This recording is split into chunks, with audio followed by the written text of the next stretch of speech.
Sir की बात करेंगे। आज योगी आदित्यनाथ ने दूसरी बार सीएम के तौर पर शपथ ली और इस तरह उन्होंने यूपी की राजनीति में इतिहास का एक नया अध्याय लिख दिया है। योगी आदित्यनाथ के सामने एंटी इनकम्बेंसी को पार कर पाने की बड़ी चुनौती थी। ऐसे में पीएम मोदी ने उनका हाथ थामा। मोदी का नाम और योगी का काम चुनावी नारों में तब्दील हो गया। इस जबरदस्त जोड़ी का ही कमाल था कि बीजेपी ने तमाम मिथक तोड़ दिए और सूबे में दूसरी बार यानी यूपी में दूसरी बार सरकार बनाने में कामयाब हो गए।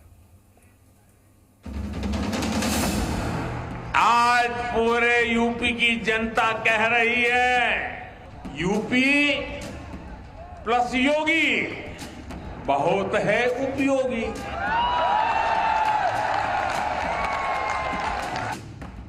लखनऊ में योगी आदित्यनाथ का भव्य राज तिलक हुआ। हजारों की भीड़ और प्रधानमंत्री मोदी की मौजूदगी में योगी ने मुख्यमंत्री के तौर पर दूसरी बार शपथ ली। मैं आदित्यनाथ योगी ईश्वर की शपथ लेता हूं कि मैं विधि द्वारा स्थापित भारत के संविधान के प्रति सच्ची श्रद्धा और निष्ठा रखूंगा। तो योगी की शपथ के साथ ये भी साबित हो गया कि नरेंद्र मोदी का नाम और योगी का काम यूपी की जनता को पसंद है। मोदी योगी की जोड़ी वाली डबल इंजन की सरकार विकास की गारंटी है और ब्रांड मोदी के साथ योगी फैक्टर जीत का दूसरा नाम।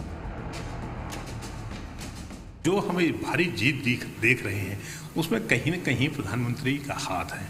अच्छा, प्रधानमंत्री की मजबूरी है कि 2024 में लोकसभा का चुनाव है।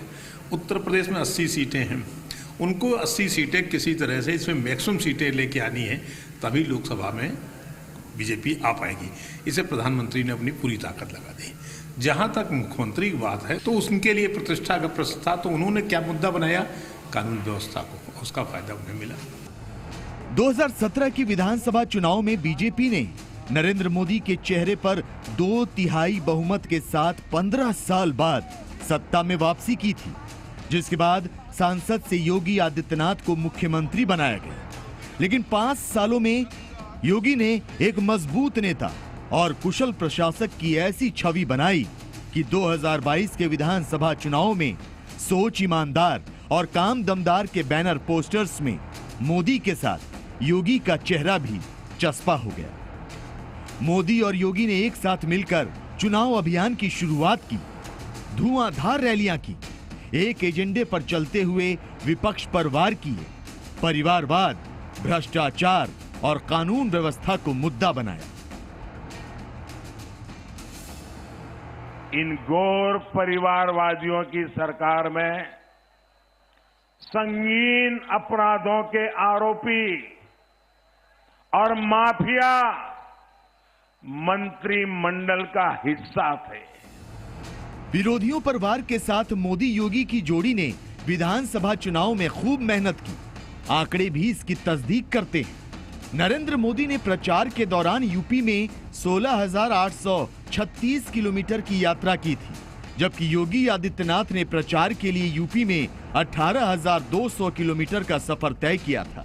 यूपी में रैलियों और सभाओं के लिए इस जबरदस्त जोड़ी की तरफ से नरेंद्र मोदी ने वर्चुअल जन चौपाल समेत 41 रैलियां की और 192 सीटों को कवर किया, जबकि योगी आदित्यनाथ ने 368 विधानसभाओं को अपनी 73 जनसभाओं के जरिए कवर किया। मोदी योगी की डबल स्ट्राइक हुई। नरेंद्र मोदी अपना भरोसा योगी में दिखाते तो योगी जनता के बीच नरेंद्र मोदी की अगुवाई में ही जिम्मेदारी निभाने का भरोसा जताते। आज पूरे यूपी की जनता कह रही है, यूपी प्लस योगी बहुत है उपयोगी।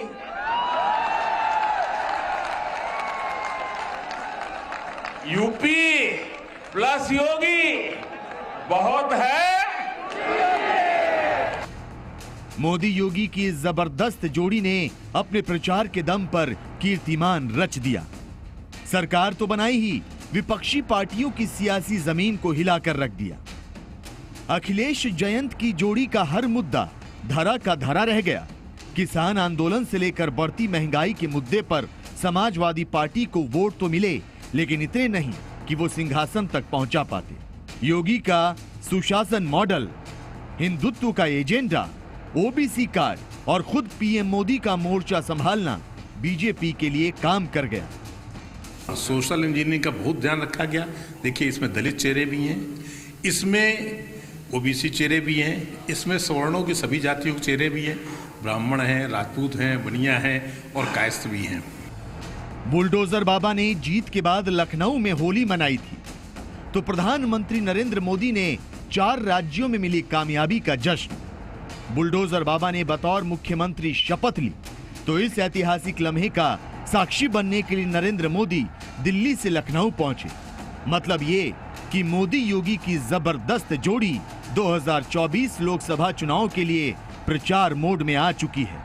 शपथ के बाद ये जोड़ी अगले विजय पथ की तैयारी शुरू कर चुकी है। लखनऊ से विशाल पांडे के साथ ब्यूरो रिपोर्ट, जी मीडिया।